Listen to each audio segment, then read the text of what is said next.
చట్టాలను అడ్డుకోవడం అనేది జరిగింది.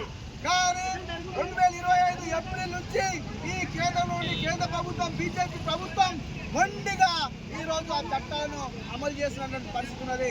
4 లేబర్ కోడ్ల వల్ల ఈ రోజు కార్మికులందరూ కూడా ప్రశ్నించేటత్వాన్ని కోల్పోతారు. ఆ తర్వాత యూనియన్ పెట్టుకునేటువంటి హక్కు ఉండదు.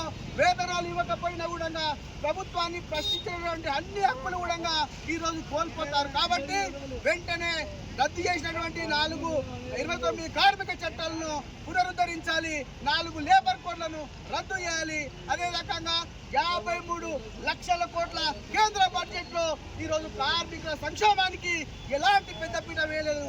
అదే కాకుండా కనీసం కార్మికుల సంక్షేమానికి పెద్ద ఎత్తున నిధులు కేటాయించాలని చెప్పని దేశవ్యాప్తంగా ఈరోజు 30 కోట్ల మంది కార్మికులు ఈ రోజు రోడ్లపైకి వచ్చి ఈరోజు ఈ సార్వత్రిక సమ్మెలో పాల్గొంటా ఉన్నారు.